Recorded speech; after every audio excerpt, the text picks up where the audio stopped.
and welcome back for another new episode of Let's Talk. The winter season is off and running. We had our LL basketball preseason show last time, but we are ready to get back to all of the winter sports. Thanks for joining me again. I'm your host, Chad Landers. Now let's get into the show. We have a lot to talk about today, but before we get to all of my guests, here is what's on my mind.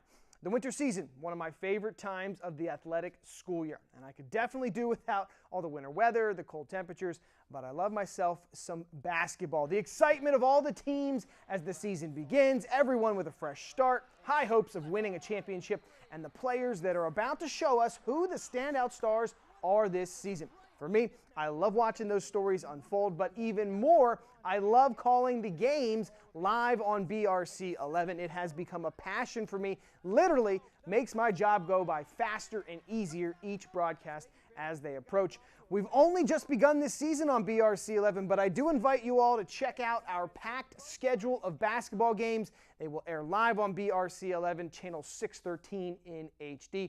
I think we have somewhere in the neighborhood of 17 regular season games, and we will most likely have postseason games as well. So make it a point, if you don't already do so, check us out and give us a chance. And to everyone who already watches, thank you so much, and we hope you enjoy another fantastic basketball season right here on BRC 11.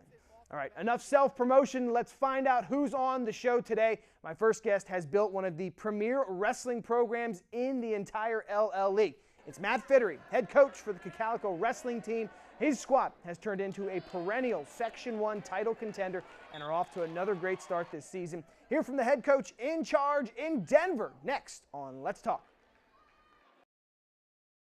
And welcome back to the show. We are here with head coach for Cocalico Wrestling, Matt Fittery, giving us just a bit of time, so we really appreciate it. Thank you so much for giving us a couple seconds here. No problem. You guys had a big win early in the season here. It was against Conestoga Valley, which should remind people at home, they surprised you guys last year in that Section 1 battle and caused that tie.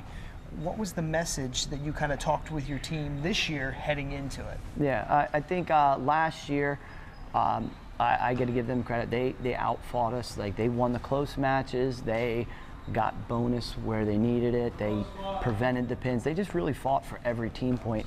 And that was the thing I talked about here, is just having that fight, going out and battling. Whether we win or lose, you know, each individual just battle hard every match, and they did that for sure. Yeah, certainly the match went in your favor. Let's quickly kind of take people through it who maybe didn't get to see it or weren't there. Tell us kind of how it started, how you were feeling, and then once you really started to pick up steam at the end, what do you think was going in your favor? But we'll start at the beginning. Okay, yeah, I mean, I started off, K. Dalthouse got a nice pin for us. He turned him like 3 times and then stuck him. I mean, he went right out on fire. And that's the way you want to start the match, you know. And Josiah and Grant both followed that up with good wins. Then we had 3 in a row we lost tough ones where, again, I was not unhappy with any of those because those kids fought. You know, Trevor Hale lost by a point, and it was a tough kid, you know what I mean? He battled with him.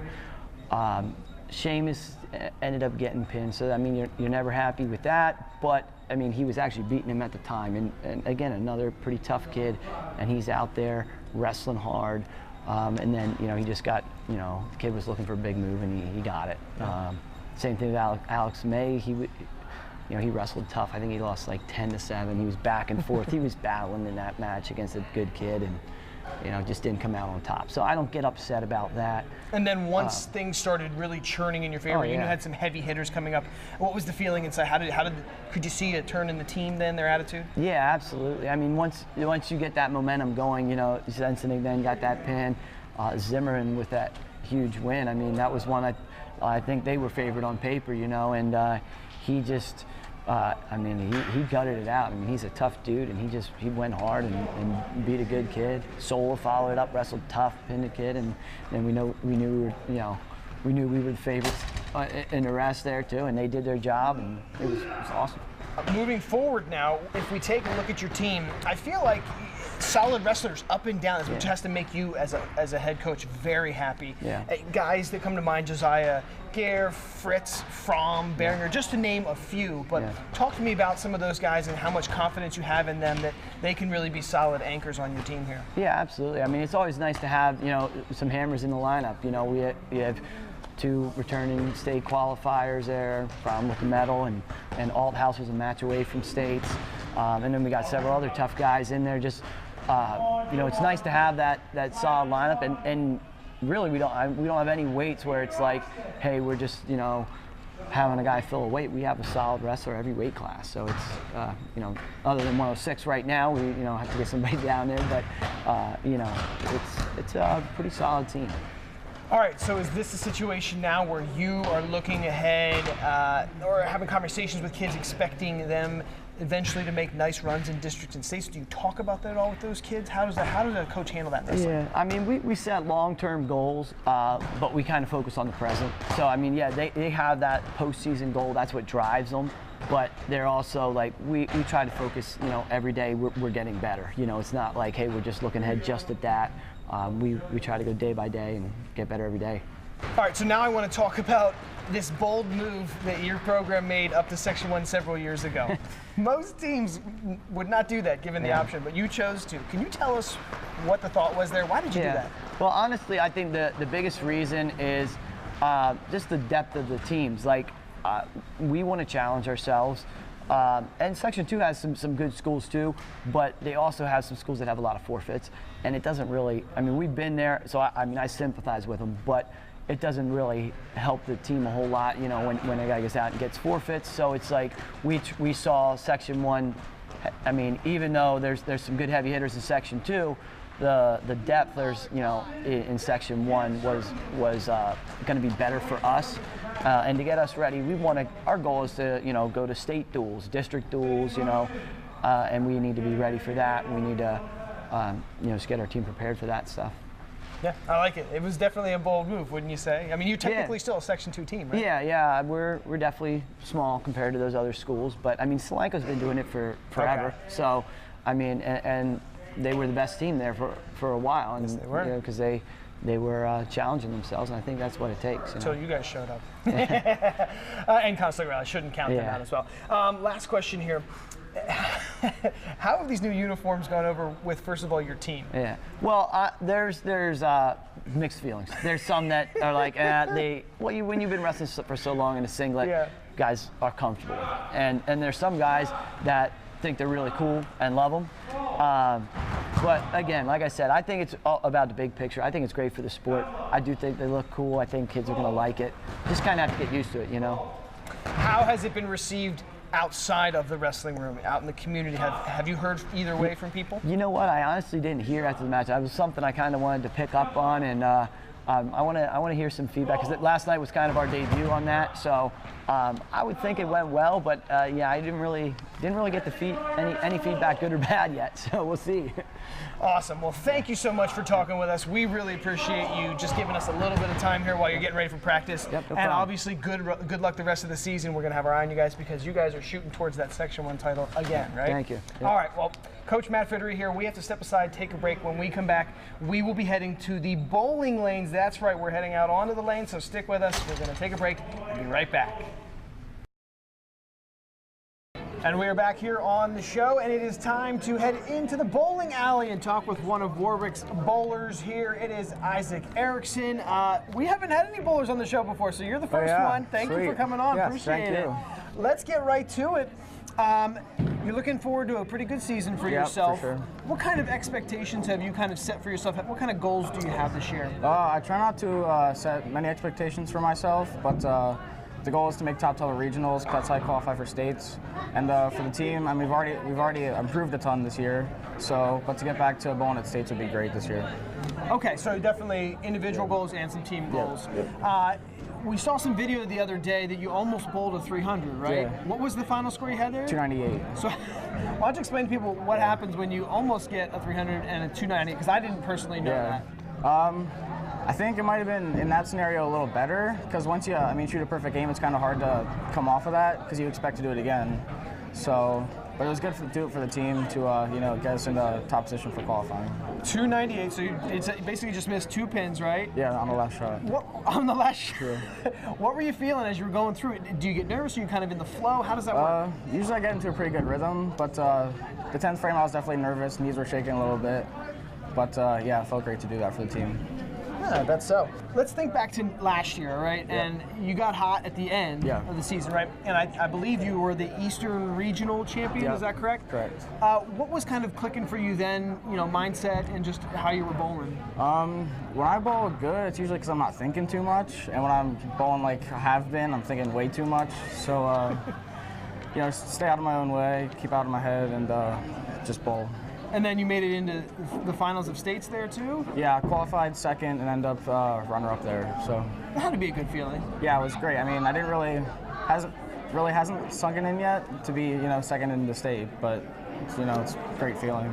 Okay, so now you're going to try and carry all of that over into this year. How do you practice and kind of get yourself in a good groove to be a bowler that can throw a 300? Yeah. I mean, most of America is not good Yeah. at bowling. So Right. what does it take? I think, people ask if it's more mental or physical, and you can't really put a number on it. It's 100% mental, 100% physical. All right. I mean, you can throw a ball great, but if you don't know how to play the lanes, you're not going to score. And if you know how to play the lanes but can't throw it, you can't score either. So, yeah, definitely for me, mindset. And at this level, it's always what separates the good from the great is the mental game. How many years have you been bowling? Like 5 or 6. Okay. Yeah. Great. All right. Well, thank you so much for Yeah, thank joining you. us. Again, like I said, first bowler on the program. So there you thank go. you. First for you. Good luck the rest of the Thank you. season. Want to see how you do, especially if you can get some of those other goals. We're going to step aside, take another break. When we come back, we're going to head back into the studio and we're going to talk all things winter sports, and we will visit with one of my favorite guests. So stay tuned for that. We will be right back. Welcome back to Let's Talk. We're in our final segment here, and that means it's time to chat in the studio with my sports team member over here, Brian Cast, back for the second time on the show. So always have a lot of fun. Thanks for coming on. Thanks for having me. Do I get anything for second time? Can I take this mug with me? I'm going to have to get some free swag for everybody that Yeah. starts to come on a second time. Jacket if I'm here like 5 times, I think. The The 5-timers club. the Let's Talk Hall of Fame. Sure. Yeah. All right, so let's get right in it. Let's talk about one of your passions that you love to cover here in local sports. High school wrestling. Yeah. Everybody knows you as the wrestling guy. Sure. So we have been keeping an eye on the teams, some monster matchups early on in the season already. You saw them, you know the programs. What do you think about kind of some of the teams, maybe, let's start in Section 1 that really are going to be challenging for that title? I mean, we saw Conestoga Valley and Cocalico already have a showdown. The Cocalico won pretty handily. Those two going to be in the conversation, I would think, at the end of the season there. We also saw Solanco make some noise at the Penn Manor tournament over the weekend, so maybe they'll have something to say about it, although like I told you, I think they've got some holes in the lineup where they just don't have any bodies and are going to have to forfeit. So in a Section 1 meet, in a dual meet, that's going to hurt them a lot.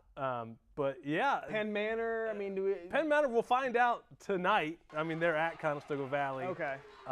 So depending on that result, we'll sort of know where they're at. Mm-hmm. And Warwick, I think if they can find some bodies to 106, 113, 120, somebody to not give up those 6 points. You think they can challenge Cocalico, maybe? Maybe not Cocalico, but upset somebody, absolutely. Yeah. They've got Evan Clark, Ryan Stewart, Luke Herzl, those guys, and a lot of good guys in the middleweights too. Right. So Warwick, upset alert every night. It's definitely possible. But yeah, Section 1's pretty good. Yeah, we're pretty good this year. We're keeping an eye on Cocalico. We did talk to their head coach, Matt Fittery. He's pretty confident. I think everybody's confident in them as the front runners.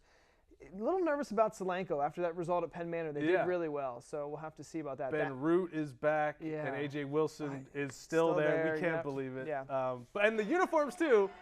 Everybody's like poo-pooing me, but Cocalico's got the 2-piece uniforms. I like them. More guys are back out. Who knows if it's because of that? Yeah. It's probably because Cocalico's a dominant Also team. good, yeah. But they're a 2-piece, just an Under Armour top and some shorts. Shorts, not the Hey, singlet. They look stylish. I like Josiah Gear agrees with me. All right, Look pretty cool. We'll have to take a poll on what people actually think. Section 2, a couple of other teams that you really like to keep an eye on. Sure. Some of our local guys there. That's got to be central for me.